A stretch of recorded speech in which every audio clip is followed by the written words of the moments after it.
All right, Monday night. It's been a while, and yet here we are, Mission Log Live-ish.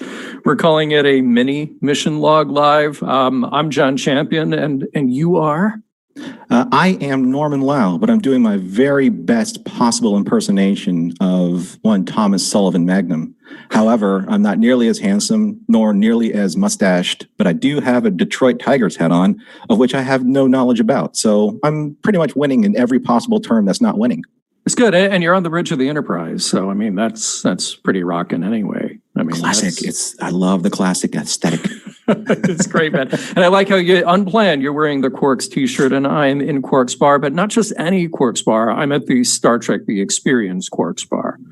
So yeah. Sadly, I never made it to that Hilton Experience. I know. Oh, dude, you didn't? No, I know. I didn't realize that. It was so. We'll just have to do a whole other show about it. I have done a show about it in the past. We'll do another show about it because it was so good.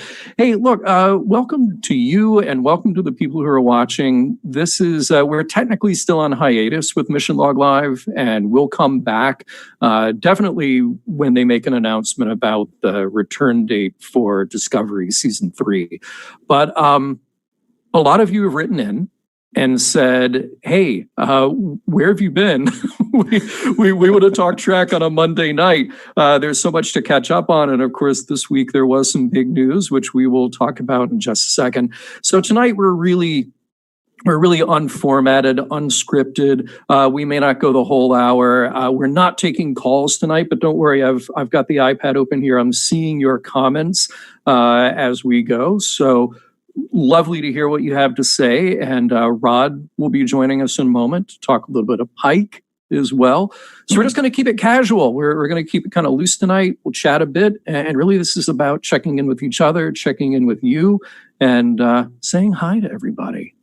Yeah, we talked about this for a while, like what we're going to do for Mission Log Live. And, obviously, we want to make sure that the content is going to be worthwhile for everybody who joins us, because this is so special to us for everybody to take of their free time, the free time that they have during the course of this lockdown, and join us, because I think it's important and that we all still stay connected and stay together and talk about things that are meaningful. Obviously, Trek is meaningful for all of us, but we just want to make sure that you hear our voices, to know that we're still out there, to know that we still care about you, our listeners, and our fans. And just to clarify a couple things, John. One, this is not an evil Norm. I know that some people think that because they haven't seen the actual Norm, right? Yeah. Was that evil Norm when you had the goatee? The goatee was evil Norm, but it was a terrible goatee. And I could post something like to that effect later. But I was turning more into like Egg Shen from Big Trouble in Little China, rather than something that was a little bit more glamorous, like Mr. John Champion, because Mr. John Champion's beard. There's no glamour here. No, that's glamorous. So I'm working on something that's highly controversial and somewhat successful in varying degrees of an Asian mustache. Yeah. Hey, so a lot of people who are watching us tonight may not realize that, when you and I do our Patreon show, so we record the entire session for Mission Log. So Wednesday nights we record, and then we're posting a week early Mission Log, where we're posting the video, and then just you and I having a chat. And one of the things that has become quite regular on that Mission Log video for people who are in Patreon is Cocktail of the Night. So I don't know if you did you bring something tonight to the live show? John, you know me. Okay, that's what I wanted to hear. What do you got? We'll toast our audience. So I am having a really special blend that is it's a half bourbon, half rye. If I can materialize that. Right in front of you, and I will. There we go. There's a camera. There's a camera. And this is it's actually quite nice. I'm not having it with a block of ice or an ice ball or an ice sphere, because I keep it real like that. Yes. And just in time to join us for a toast. Oh, hey, there he is. There he is. All right. So, Norman, you're doing your half rye. I've got a Trumer Pilsner. So, cheers to you. Cheers to our audience for joining us.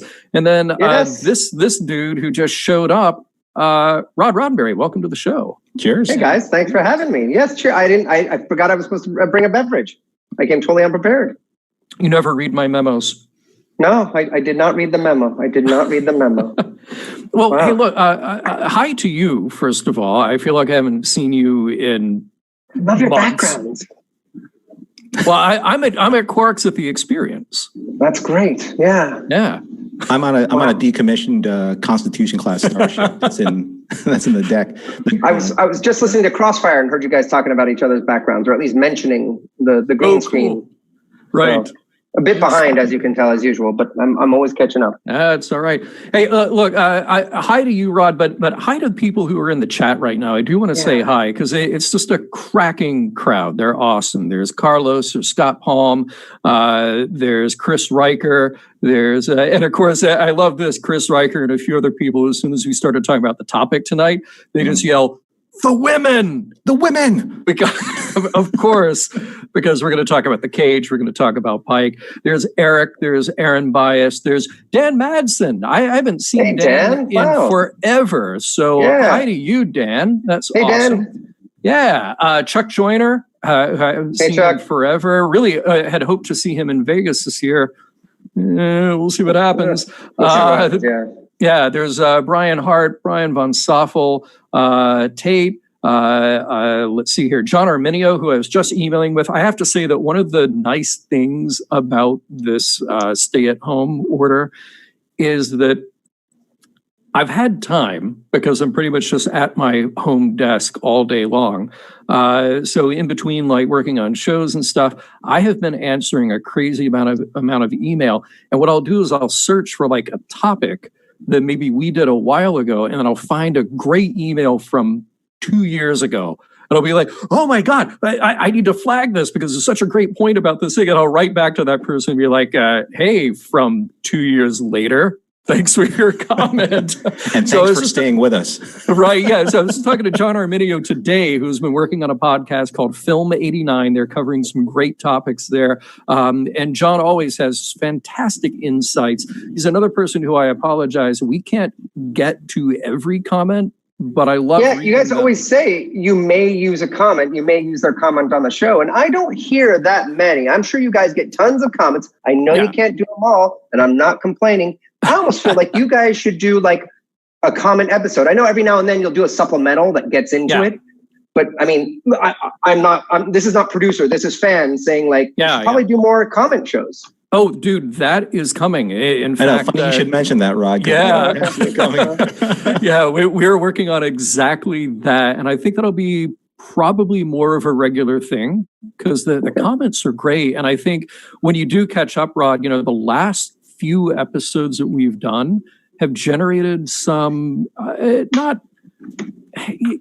angry, but some interesting counterpoints and contentious discussion. Good. So yeah. Good. As long as everyone's got a level head and everyone's talking from a place of logic and reason, that's great when there's conflicting points of view.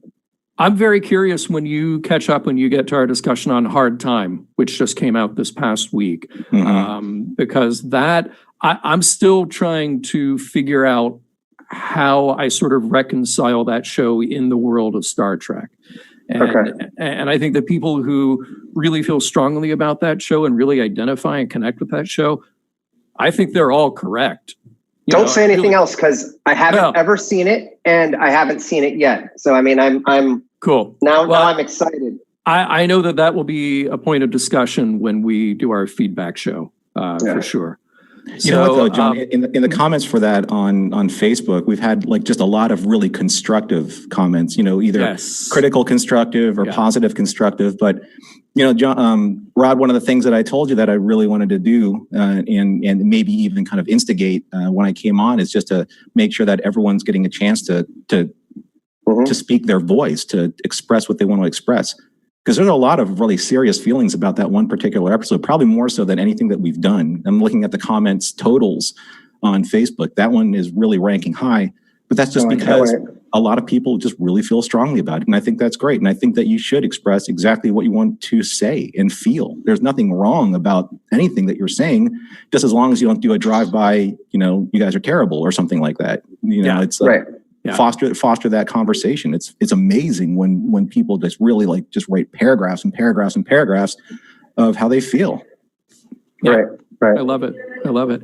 Hey, really quickly, Half Measures. That would be the Half Measures podcast that we had the pleasure of being guests on not that long ago. So I imagine that's Paul chatting there. He said, "Let's start a petition. We want the comment episode." You are absolutely getting one. And Steve Sheridan says, "I think that was a subtle hint from your producer." No subtlety about it, Steve. It's definitely coming. No, I started that document about a week ago, and I'm just starting to plug in like sort of topic by topic and how we'll dig through it. So it'll be good. And then hopefully some announcements to be made in that episode as well. Some stuff that a friend of the show, Chase Masterson, is working on. So a lot coming. Please stay tuned. Guys, we've been beating around the bush here. I know that everybody in the audience and the three of us, we want to talk Pike. And I have to say, there are a lot of people who wrote to us in the interim who said, you got to come back. Like while I'm staying at home, I look forward to my Monday night talking to my Trek pals.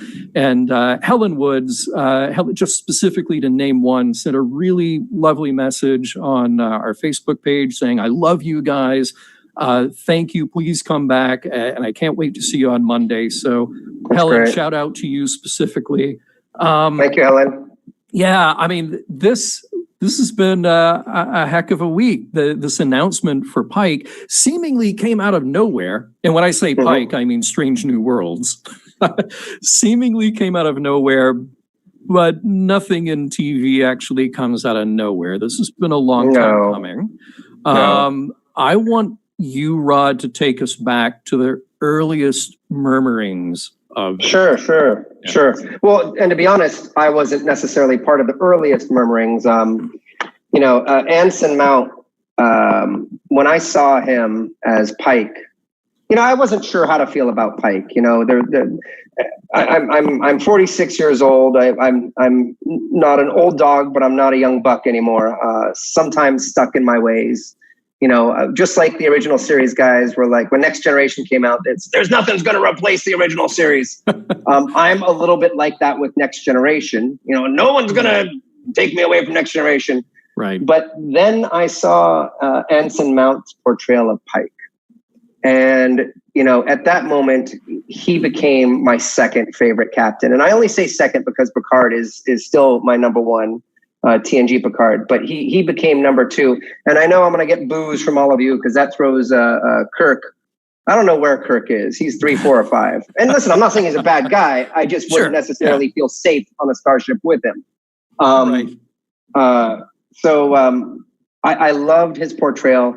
I loved his opening monologue when he got on a bridge and addressed the crew. And he did it in such a humble, respectful, yet charismatic way. And that's what I think a true leader is. There's leaders out there who say you need to lead with force, and you need to, even if you don't know, you need to pretend you do know, because everyone needs that sort of reassurance that the captain knows. I think the way Ensign did it and the way they wrote him, really it's the actor, it's the writers, it's the producers, it's everyone who made this character. I mean, likable is an understatement. I want to follow him. I would follow him into battle, or hopefully not into battle, just into Discovery. Anyhow. I want to talk a little inside baseball here, though, because that's really where I'm interested. It's like, okay, Discovery is in production for however long it takes to knock out a season, 6 months plus, whatever. And then the show finally goes on and you're waiting for audience reaction. But is it sort of like, as that show is unfolding, as the audience is seeing it, suddenly they and the writers, producers, and people behind the scenes are going, oh, wow, wait, we really have something here with this Pike character? Or was it even before that, just seeing him on set, realizing, oh, wait, this might be the next thing? I can tell you from my point of view, and I don't have a bird's eye. I'm not on set every day. But I can tell you, cast and crew and everyone loved Anson and loved his portrayal and his acting and thought he was spectacular. I didn't hear, doesn't mean it wasn't happening, I didn't hear anyone saying, after the shooting was done of season 2 and after it came out, that we got to do something with this Pike. Doesn't mean they weren't planning it. I just didn't hear that. What I did hear was from the fans. And one of my close friends, Jules, called me up and told me, he called me up and proactively said, you've got to do something with this. And I was like, yeah, he's pretty good, and I gave him another watch. And, I started to see it, and I started to read it on all the messaging boards, and I just saw this sort of push for him. And I really sort of agreed with it and talked to Trevor, and we went in and we actually had a meeting at Secret Hideout with Alex and Michelle and the writers at the show there. And I am not taking credit by any stretch. It was in your face. You had to be blind not to see that the fans were really excited to see more of Pike. And so we mentioned it and we pushed it a little bit. And I think we were one of the many who came to them and said, you have to do a Pike thing. You've got to do a Pike series. You got to do something with Pike. He's too good to let go. And it was, I almost want to say days later or a week or two later, that Alex actually called me and he said, you got your wish. We're going to do a Pike series. It didn't mean, it could have been 3 episodes, could be 6 episodes, but now it's a full blown series, which nowadays, I don't know if it's going to be 10 or 15, but it's more than 3 or 6. Yeah. So, but I mean, you go back to Comic-Con last year, so end of July 2019, and everybody's in there in Hall H, and Alex is being a little coy, like, oh, I don't know. Do you think you want more Pike? They're just like, all right, come on now. this is got to be happening. He knew he had it, and he had the audience there. So yeah, absolutely. Nice. But it was really exciting to hear that, and it's funny. I still haven't met him. I've just never been there at the same time because it's shot up in Toronto, and I'm not up there. I go up there once, maybe twice a season. So I still haven't met the guy, but I hear he's fantastic, and I can't wait to see him. Cool. It's funny that you mentioned that maybe Kirk, the original series was not your Trek, you're a next gen guy. And we all kind of find, different characters and stories that we connect with and identify with in Star Trek. But there was a funny comment on our Facebook page that I think I want to take seriously here for a minute. Evan said 55 years from pilot to series pickup. Of course, referring to The Cage. And here we are in 2020, and then the announcement that Strange New Worlds Pike is the series that we're going to get. There is something kind of weird and wonderful about that when you think, okay, this is actually the story that Gene Roddenberry pitched. This is the Star Trek that he was scribbling down in 1964 that the network said no to. And then we got little tastes of that here and there. And Bruce Greenwood being in the movies. And in my head, it's almost like everything since then has been the spinoff, and now we're actually going to see. That's funny. That's is a little more resembling what your dad wrote. That's a really interesting point. Yeah, I actually didn't think of it that way, but that's really, really interesting. And of course, everyone loves Spock, so you're going to get Ethan Peck back as Spock, and he's another person who I've met but haven't spent any great time with, and everyone on set, from what I hear, loves him because he's just a fun, outgoing guy. Whereas Anson, and not to put anyone in a box and say this is the way they are, these are just impressions that people have told me. Anson is a little bit more reserved. Still a great guy, just not as boisterous from what I hear as Ethan Peck is. So anyhow, I'm looking forward to this happening. I'm looking forward to them, as they've been saying in a lot of the press releases going out. They're getting into more of the optimism. So I've read a first script, and I think they're doing a really good job with the first script. I'm looking forward to seeing where they really go. Is this?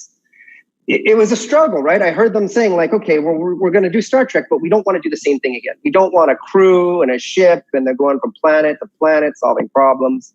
Because we've done that. We've seen that for 20 plus years. Well, 50 years technically. Yeah. So we want to do something different, and that's how Discovery came about. Are they going back to that formula? And I'm not going to say anything one way or the other. because I don't know for certain. I can tell you what the first, well, I won't tell you, but I could tell you what the first script's like. Off air.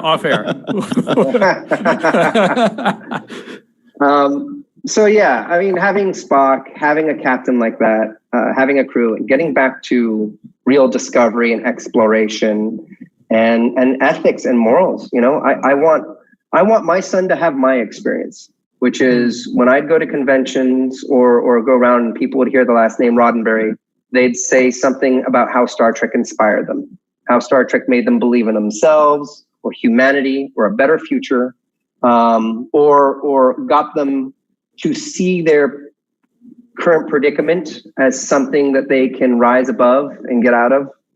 And it gave them hope. And I look forward to me, but also my son, hearing that about Star Trek again with this new Pike series. Well said. Hey, there's a few questions here in the chat that I want to run through real quick. And some of these you may not know, but Rick asked something that I've heard other people ask, and it might be way too early to even know this, but he says, will Gene Roddenberry get a creator's credit? Which is an interesting question. I can't remember how it's phrased now, if it's phrased now based on Star Trek by Gene Roddenberry, but technically Pike, number one, Spock, Jose Tyler, Dr. Boyce, these were all created by Gene Roddenberry. So call your lawyer. I don't know. It's all part of a negotiation. I can tell you it's all part of a negotiation. So based on Star Trek created by Gene Roddenberry, I think is what they've said in the past. I don't, we'll look at that. We'll look at that. Yeah. So again, he may have come up with a character. Listen, I think those of you out there know Star Trek was certainly a collab. The bulk of it, the meat of it certainly came from my father, the philosophy. But I mean, he got ideas from other shows and he was a reader and he read things. So everything's a collaboration. The ideas came from many places. I'm not trying to knock my father down necessarily, but I also don't want to put him up on the pedestal as the sole person who came up with everything Star Trek. You guys have heard me say this before. So this new Star Trek, it will use Spock, it'll use Pike, but it will still be a new Star Trek. Based on Star Trek created by Gene Roddenberry, based on Pike created by Gene Roddenberry, I feel like that's good. That works, but we'll see. All right. Based on the novel, based on the show, based on the movie, based on what your dad came up with. I get it. Yeah. Yes. Just speaking kind of generally, I mean, I think you spoke to it a little bit already, saying this is the experience that you want. You want this sort of inspirational, aspirational look at morals and ethics. And, you've talked about that many times, about people coming up to you when you're a kid and people saying, your father's show changed my life, and really trying to wrap your head around that. But more specifically, is there anything that you want out of this show, in terms of the kinds of storytelling, in terms of, I don't know, anything that you're particularly invested in with this show? Nothing until you just said that. And this is a kind of a joke, but it's also kind of true. I want someone at Space Force to look at the new Pike series and say, let's do that. Let's do that. I want it to be so inspirational, so optimistic. I want them to say, we don't need a super duper missile. Space should be off limits to military. It needs to be something of exploration. A hybrid military exploration group. We're not setting up things up there to blow people out of the sky or to shoot back at ourselves. We're sending people out there to grow, learn, and explore. That's for the last 10 seconds of what you just said. That's what came to mind. No more Space Force. Let's do space exploration. That's all I can think of. John, one of the things that I thought was interesting about them going back to kind of like seeding the idea of going back to the original series in Captain Pike and the crew of the Enterprise before the Enterprise that we know, is that I think a lot of fans, and if I may say this, I'm going to take a leap of faith here. A lot of fans felt like they wanted to see what the original series would look like with a modern production aesthetic, because one of the things that I think that a lot of fans really gravitated towards is when they saw the Enterprise, the NCC 1701, when they saw it at the end of Discovery Season 1, they said, okay, this is the kind of hybridization of production that we wanted to see this entire time. I'm not knocking the 2009 Abrams universe, but there's a certain look that people want to see in this particular era of going back to this, quote unquote prequelization of the original series. They want to see the original series just done with this modern production aesthetic. It's kind of like what the NX-01 looked like in Enterprise. You know that it's supposed to look like that. It's not supposed to look like, with no disrespect to Matt Jeffries, because the original Matt Jeffries Enterprise is one of my favorite designs of all time. But there is a certain look with the Aztec type of plating and the armor and the way that the bridge looks now. That is going to give Star Trek fans the refresh that they want with this original series aspect of this more aspirational, explorational type of feel that we want. And for me, there's something to be said about at the end of every episode, you should feel like your morals have been at least challenged, if not questioned. Have we done the right thing? Were those decisions made? Did they advance humanity or did they set us back? Or did they challenge something in humanity that we knew was there, but we were trying to get past? That was always something that was very aspirational about the original series. It was, did we do the right thing? Should we have taken the dilithium from the Hulkins? Or did Archer do the right thing? Should we have stolen that warp drive technology from the Illyrians? Was that right or was that wrong? Is humanity forward? Is humanity first? Or are our ideals first? In protecting these strange new worlds and these new alien races that we meet. And at the very end of it, you should be like, wow, I didn't really think about it that way. And then talk about it. That's what I like. Yeah. Well, I didn't think about it that way. I think in and it is a Pike story essentially, but in Discovery Season 2, Episode 2, New Eden, that was my favorite episode of that season because it was, look, Pike on a planet with a decision to make about the fate of these people. And they did start to explore some interesting ideas about faith versus science, about what the right thing to do is there. That was the type of story that I wanted to see. And I felt like Anson's embodiment of that character, Pike, going into that was the perfect person to kind of rest those questions on, It was really quite brilliant, And in the end, while he holds the Federation and Starfleet's guidelines true, he has to make a decision on the spot because not every situation fits into the mold of Starfleet and the Federation. So taking everything into account, he does what he believes based on all the information he's gotten from the planet, from the crew. He makes the best decision he can, the most informed decision he can. That's in the interest of the people. And that's what an ultimate captain should do. That's what Picard did. Didn't follow the rules to a T, had to adapt and had to use his judgment. Anyhow, you said it. No, I mean, Rod, I agree with you on that. And what I think is great about Anson is that Anson has this great kind of on-screen empathy that is it's very disarming to his leading man looks. Like you would think that he would just kind of like stride onto the set and be like, okay, I'm the captain because I'm this very good looking, very confident, very striking looking figure on the bridge. But what's great about what he brings, his presence, is that he's very introspective. He understands that this is the Starfleet guideline. This is the book that he has to follow. But at the end of the day, very much like every other captain, maybe aside from Kirk, and I love Kirk. Kirk's my favorite captain, but Kirk is the cowboy diplomacy captain. Every other captain after that is, if I make this decision, what does it do? What are the repercussions of it as it ripples outwards from my particular moral stance? Kirk never really thought about that. No.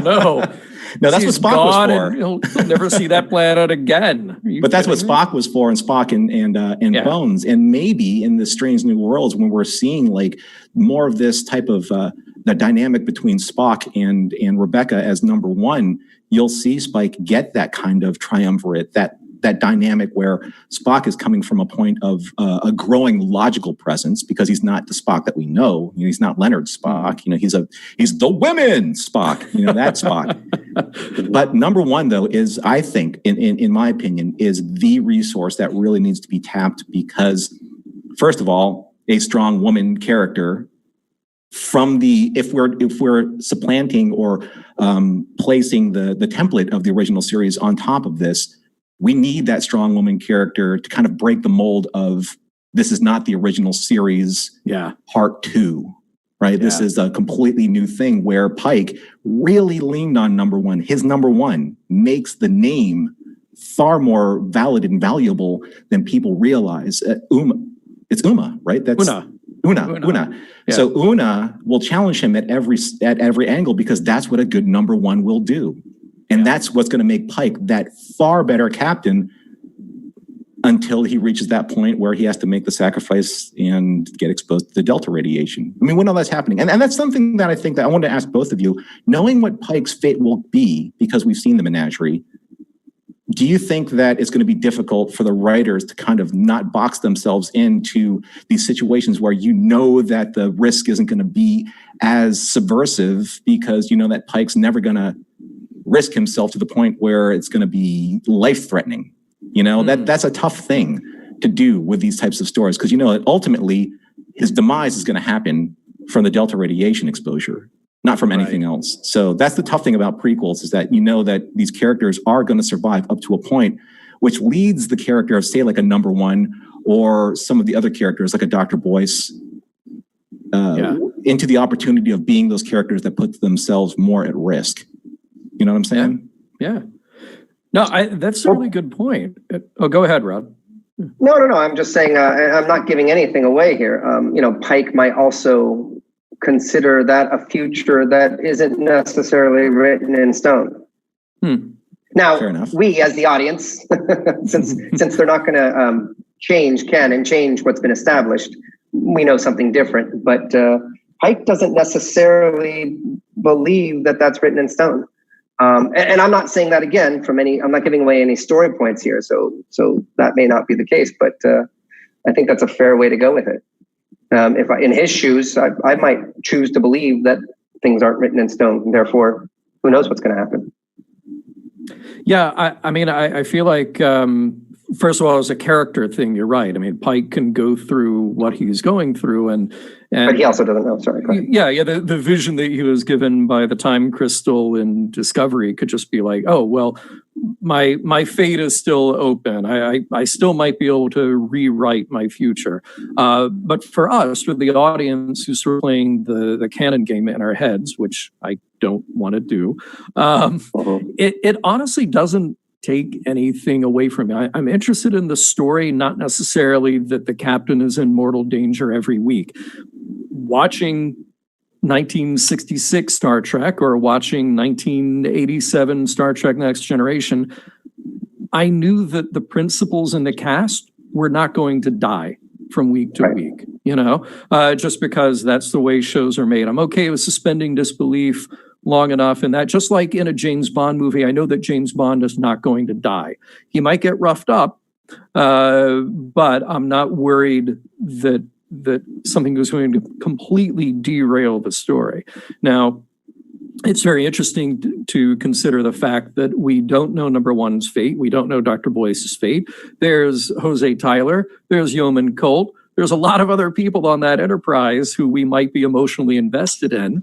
And really, the drama isn't necessarily about what happens to them, but about Pike and the others' reaction to that. So I think there's a lot of room to play here. And that actually goes back to a question that somebody had in the chat. Somebody said, when does it take place after Discovery? Yeah, I mean, it's concurrent with Discovery, which is at this point about 10 years pre-TOS. So you've got that time, and then it was getting into TOS that we learned of Pike's fate. So look, even if everything was the same day-to-day concurrent with production and with the storyline, you got 10 years worth of Pike stories that you could tell before he ends up, at his fate on Talos 4, the return to Talos 4.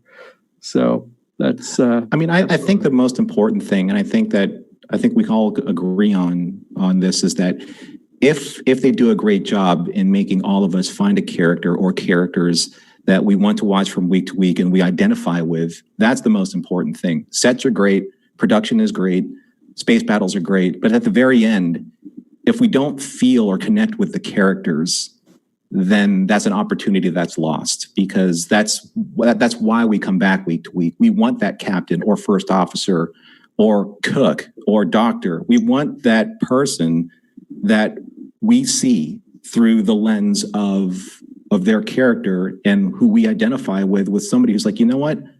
I'm being represented in some way in this show. And if I can get that and it's meaningful to me, and that character goes on a journey or on an arc, or at least contributes to the overall mission, and that's something that's really important. And at the very end, like I said, when you turn off the TV, that episode should be like, wow, I never really considered that idea. And you you kind of internalize that and make that part of you. You make that your own. And it just makes you a better, not necessarily a better person, but at least it challenges your beliefs, and it allows you that opportunity to say, you know what, maybe there's something I should think about differently. Yeah, Norman, I love what you're saying. And I know, it makes me think of a discussion that, well, at least John and I have had, you guys have had. So I don't want to bring it up. I don't want to bore the audience, but I still find it fascinating today. They got nowhere to go, Rod. Don't worry about it. Captive audience. And it really has to do with what Star Trek is this? Who's our crew? What kind of humans are they at this point? And you were bringing up the idea of the audience identifying with a character. And for me, I always sort of use the idea of Deep Space Nine versus Next Generation. And I'm sorry to use the word versus. They're both wonderful shows. But in Next Generation, you had a crew, you had humans who, listen, I'm going to use these broad statements. I'm sure we can get into the weeds on what's accurate and not, but are better humans than we are today. I use the word better because they live in a time where there's abundance of health and technology and education and food. And so everyone's got equal opportunity and has been brought up to have a pretty optimistic view of the universe. So you've got a crew there that works together and collaborates and really doesn't very often fight amongst themselves. Then you've got Deep Space Nine. Now I understand Deep Space Nine isn't simply the Federation. There's a bunch of aliens in there. But a lot of people identify with those characters more because they show more of the personalities that we all have today, where we're sometimes reactionary or we're emotional or we get angry or whatever it is, we're certainly not perfect today. And I'm not saying Next Gen is perfect. I'm just saying we're all flawed, including and especially myself. And so it's easy to identify with a character who reacts in a way you're like, yeah, that would piss me off too. Of course, I right. Totally get that character. Whereas when someone yells at Picard, he's like, well, let's analyze that. That's a harder thing to do. Anyhow, all of this is to say, who's our crew? Who's going to be is this crew going to be that crew that we can identify with more because they are perhaps more emotional and they do react rather than act more often? Or is this going to be slightly more refined? Are they going to be a little bit more of the Next Gen a crew that works together and doesn't bicker and argue and disagree with each other's decisions? So I'm really excited to see, are we on one side, the other, or in the middle? And in the middle makes the most sense, but sure, we'll see. I got us one more question for you, Rod, because I know you probably got to run, or I don't know, maybe you don't. Maybe you don't have anywhere to go. I got to get the mud off my shirt. Yeah, you do. I wasn't going to say anything, but you brought it up. There are. I know you can't say anything about it because those decisions have not been made yet. But it's crazy to me. Like the number one question that I see online, people want to know who's going to play Boyce. Who are going to have as Boyce? Yeah. And a lot of people are saying, Jeffrey Combs as Boyce just makes sense. I even saw somebody say Peter Capaldi from Doctor Who, which I kind of love as well. I don't know. Are you kind of holding out hope for anybody special for any of these, known and loved but yet unseen roles? Like, we got so little of these characters back in the day. Thank you for thinking that I know that amount of information on this. I don't. So I do not know even who they're thinking of. And I can drop one thing, but it's not going to be dropping anything. I know they're looking at casting another character that everyone knows and loves. That well, crap! I can't even drop a hint, can I? Well, there'll be I got nothing. I said nothing. Yeah. But don't worry, they're looking at some good characters that you guys all know and love that will probably make an appearance, and they're trying to find the right actor, actress, maybe for this person. So you heard it there exclusively on Mission Log. Rod did not say anything that would lead you to speculate about anything at all about the upcoming series. And all the attorneys have a collective sigh. With that comment, I could run for office. There you go. Yeah, Earl just texted. He said tonight's episode brought to you by the letters N, D, and A. Yeah. So I should have thought about that before I opened my mouth. Yeah. So we all got to wait. We all got to just sit tight until production can gear up again, which I mean, look, honestly, I don't know. Production is at a shutdown right now. Do you know, actually, they're talking about shooting that here or in Toronto like they do? I actually don't know if it's public yet. So I do know, and I don't know if I can say anything because I'd hate to, I hate for the wrong people to hear. So, but I can say, well, it's not saying anything. Star Trek was very lucky when this all happened. Most of the principal photography was done on season 3. It is making post-production, of course, difficult, but I mean, it wasn't the middle of the season. So, and Picard season 2 is nowhere near, well, I don't want to say nowhere near, but it's nowhere near shooting yet. So sure, it does make it hard for everything to pick back up, but Star Trek will be there. I mean, yeah. I hate to be so nonchalant about it, guys. There's been a ton of Star Trek. There will always be Star Trek. Sure, it's difficult, but all the teams are still working hard. They're figuring out ways around it. It's not like they're going to be shooting episodes in people's living room, but they'll get it back on as soon as they can. Might be a delay, but that's how it goes. Now, Rod and John in the audience, I wanted to ask you something it's kind of like a debatable point right now on social media. Would you rather see Strange New Worlds return as a serialized format or an episodic format? Because serialized is the way that Picard and Discovery have gone, where you have a very consistent arc and a thread that just kind of moves through every single episode.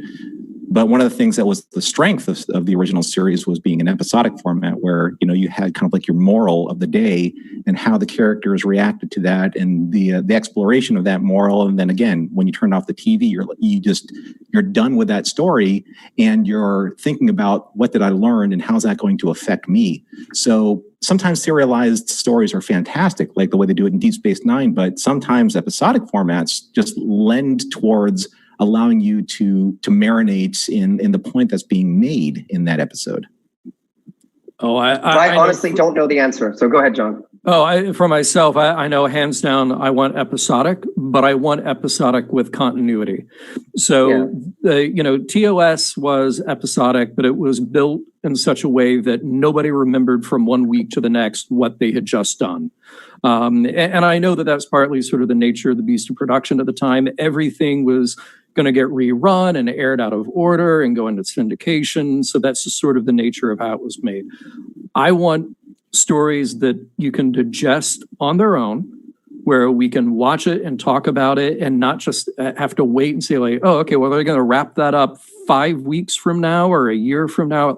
I'm kind of burnt out on that, to be quite honest. But within that world, I want continuity. I want to know that there are things that pay off about the characters or about the world that they're building that don't necessarily have to be handed to me all in one episode or all in 2 episodes. So I guess what I'm saying is I want all of the above. I want my cake and to eat it too. But honestly, a return toward a leaning toward episodic is really what I want. Rod, any thought? No, I'm in agreement, and I can't tell you which way they're going yet because I literally do not know. Although I'm pretty sure we're all going to be pretty happy. Let's just put it that way. In the sense that for them to do purely episodic doesn't make sense, and for them to do a continuing story without wrapping things up, at least a little, doesn't make sense. So. God, my answers are just so right down the middle, aren't they? Listen, I know the game now. I know what I can and can't say, and often I can't say anything. Often I don't know a lot. But I'll tell you, I'll make a little bit more of an effort this year to figure out if I can let a few cats out of the bag. All right. Just for the sake of not having to get on the here with you guys and tell you nothing. We'll hold it to you. Yeah. The acronym for this new series is going to be Star Trek NDA. Yes. Yeah. All right. Rod, go, for God's sake, put on another shirt, and we'll talk to you soon, okay? Thanks for having me, guys. All right. Thanks, Rod. Take care. Live long and prosper, everyone. Cheers. Take care. Take care, man. That was awesome. That was such fun. Let's see here. Let's see. Eric says, I thought they pretty much said it will be exactly what John wants. Well, I hope. Nobody asked me, though, Eric, except for Rod just now. Nobody has asked me. So, but if they you haven't signed any NDAs yet? I have not signed any NDAs. Okay. So, and Rhea says, John wants the best of both worlds. You want your cellular peptide cake to eat it too. I do, right? With mint frosting. Yeah. Hey, look, so that was cool. Anything that you particularly want out of the show? And what do you want? Do you want episodic, or do you want serialized, or where do you land?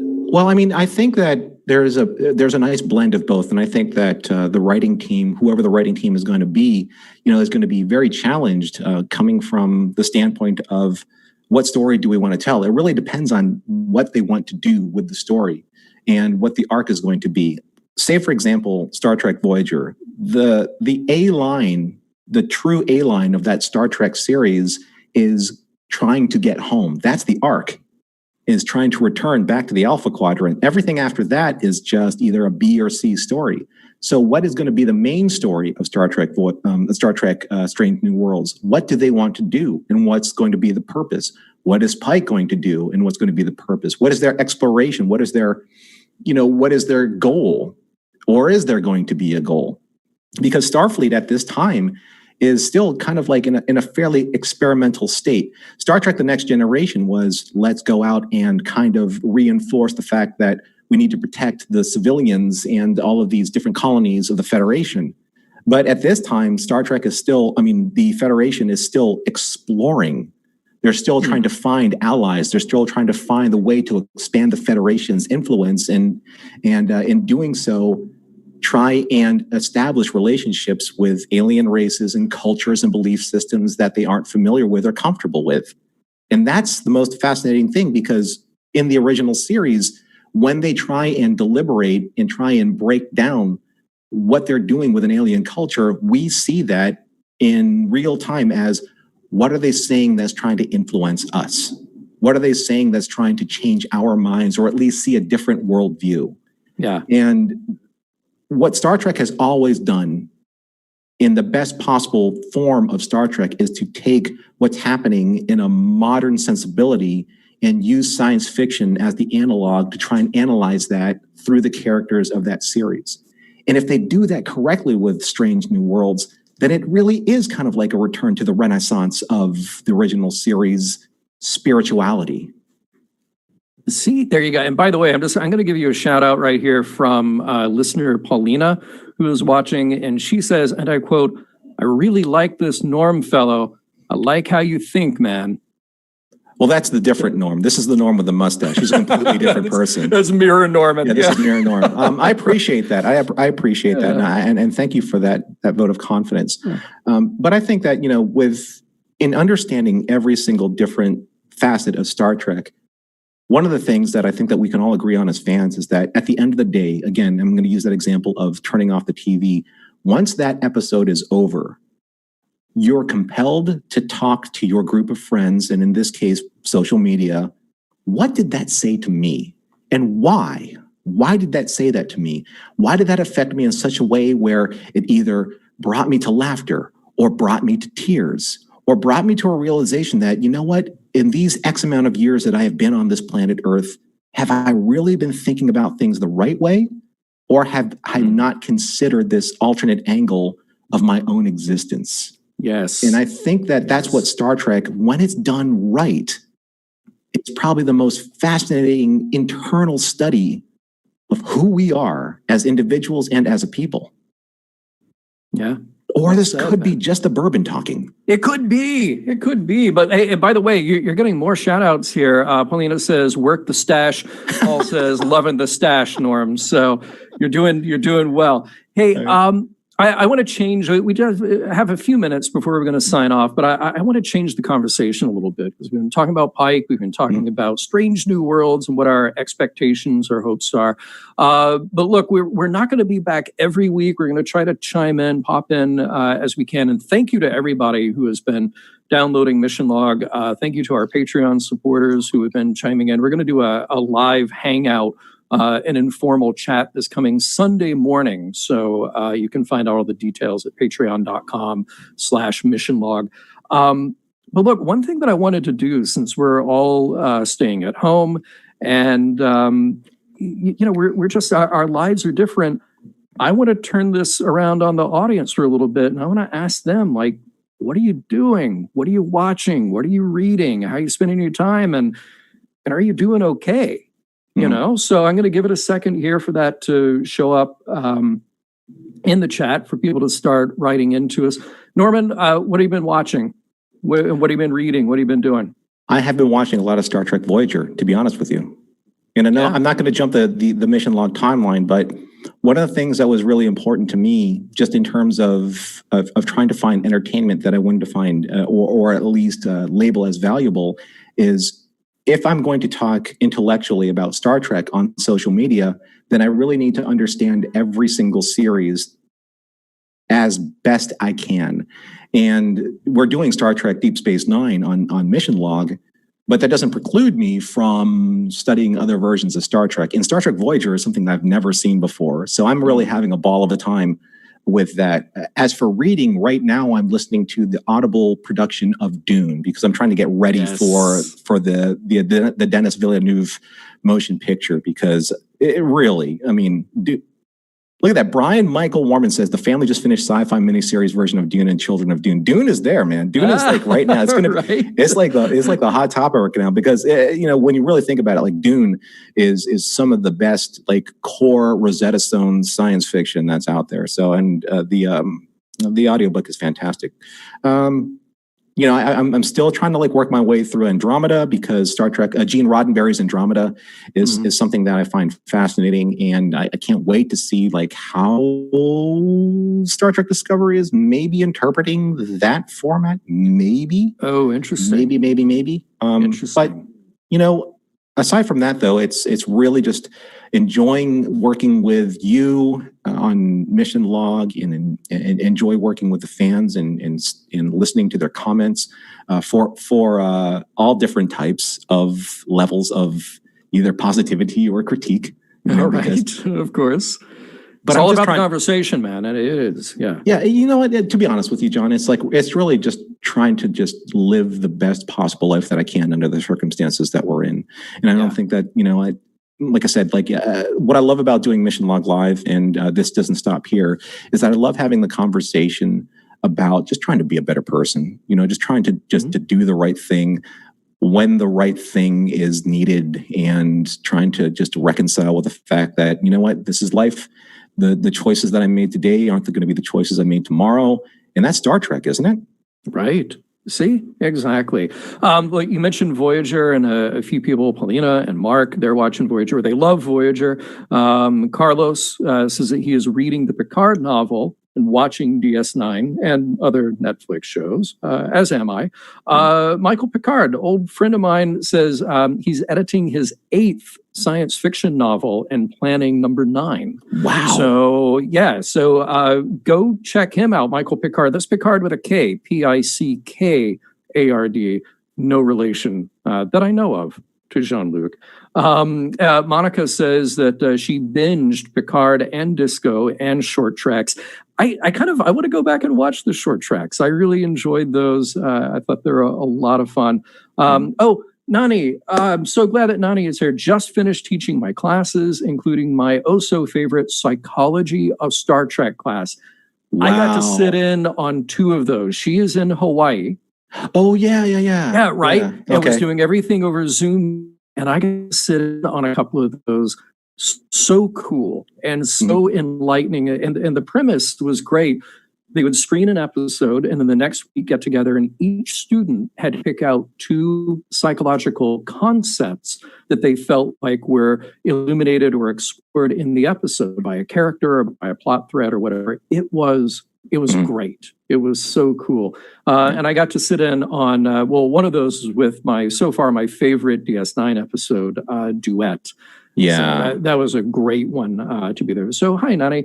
Great to see you here. Ria says that she is cooking like a crazy person. Me too. Yes, and I love it. That is one of my favorite things about this downtime. Is it, as much as I love going out and I'm kind of trying to deal with the fact that I can't go out. I actually do really enjoy cooking. And she says she is refining a recipe for a healthy, high-protein, low-fat Oreos. Say what? I want to know how this turns out. So let us know, Ria. Please post the recipe. If it's a success, if it's not, well, we'll talk. We'll see him anyway. Right. Brian is rewatching DS9 along with Mission Log. Thank you, Brian. Yeah. And just some, let's see here, a different Brian watching Farscape. Daniel rewatching Enterprise. Yeah. So this is cool. I mean, interesting. Steve Sheridan started listening to Sean Carroll's Mindscape podcast, really broad in scope and covers many scientifically oriented topics fairly deeply. It's been going for a couple of years, and I don't know how I missed it. That's cool. Steve very often has some great recommendations. So Mindscape podcast, and I have followed Sean Carroll before, so that's a great recommendation. I mean, I think I've said it before on the show, I tend to listen to nonfiction when I'm not doing Mission Log, I kind of unwind with like science or history or biographies, that kind of thing. Let's see here. Brian says rewatching Clone Wars in other languages. Awesome. Clone Wars is so good. Says Star Wars in Swedish is fun. Durka, durka, durka, durka, durka, durka. I bet. Right? That's awesome. Well, it's so cool to hear from everybody. And look, the show doesn't just end here. Like, keep writing to us, keep chiming in. Let us know how you're doing. And we're constantly working on Mission Log. We will pop in from time to time with the live show, but we'll be there for the hangout.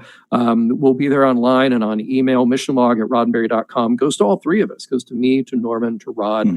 So we hear you. We read what you send in, even if we don't get back to all of it, or if it takes 2 or 3 years for me to get back to it. Well, we know time is all relative, John. Time is not linear. It has no meaning now anyway, right? Yeah. Actually, here's the funny thing. So Charlene Schmidt from the Nerd Party Network, she and I do a podcast called the Zocalo Cast, and we were talking about Star Trek Voyager's Threshold, and I have created so many levels of defense for that episode, and it goes all the way into quantum superposition, quantum evolution.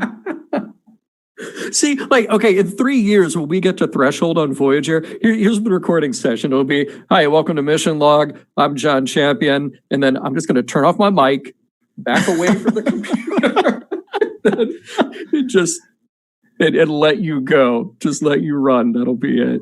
I think that it's interesting coming from the standpoint of not being in the social media circles of Star Trek Voyager. I'm seeing it as I see it. And I'm just taking what I see on the screen as verbatim and working with that, and just enjoying it. One of the things that all of us, I think, that we just kind of like sometimes need to take a step back from, just in terms of our own fandoms, is that, why are we doing it? Why are we watching it, rewatching it? Are we doing it to prove points? Are we doing it because the way that we ingest that content just makes us better people? So sometimes, like social media isn't like the greatest format in the world to have discussions. So not to push and not to make too much of a plug of it, but the kind of format that you're seeing John and I do here right now live is what we do on Patreon. And that's this is the experience. This is kind of like the Patreon experience that you're actually seeing on Mission Log Live tonight. So if you haven't joined us on Patreon, I highly suggest, if you like what we're doing as a format right now, I highly suggest taking a look at it and seeing if it's for you. Good call, man. And without being too commercial. So well done. I'm trying to walk that fine line. I know, right? It is a fine line. I felt, even from the day we started doing it, I felt weird about mentioning Patreon, but it is cool. And we've tried to turn it into this unique kind of platform. So join us here if you can. If you can't, look, we'll be here for you too. Sure. So yeah, look, wow, we actually ran the hour. We ran over the hour. So I will very quickly say thank you to everybody who joined us here. Norman, again, cheers to you, my friend. I'm almost out of beer, so I guess it's time for the show to end. I'm almost out of bourbon rye, but just only in my glass, not necessarily in the bottle. Cheers to you. Huge thank you to Earl for stepping in tonight. This is sort of unplanned, and he just came in and knocked it out of the park, as he usually does. Big thanks to Rod, again, just kind of without warning, saying, hey, we're going to do this thing tonight. And he joined us and spilled nothing. So his contract is still in place. Good for him. Yes, he was wonderfully ambivalent about everything. Wonderfully ambivalent. Yes. I'm going to get him a t-shirt that says that. So look, Mission Log Live, we will be back periodically. We'll just do a little check-in like this. We'll definitely be back as we get closer to season 3 of Discovery. Release date for that has not been announced yet. So hang on for that. Again, Patreon Hangout Sunday, May 24th at 10 a.m. Pacific. That will be 1800 British Standard Time for those of you who are overseas, because I know you are. And that is open to all donor levels. Mission Log Live is produced by Roddenberry Entertainment. Executive producer, Rod Roddenberry. Technical production on Mission Log Live by the inimitable Earl Green. Be sure to stop by and say hello to all the shows on Roddenberry Podcasts. That's at podcast.roddenberry.com. If you'd like to support us directly, give us a look at patreon.com/missionlog. Thank you to everyone who joined us live or later. Stay safe. Stay healthy. We will talk to you again. Live long and prosper. Oh, live long and prosper.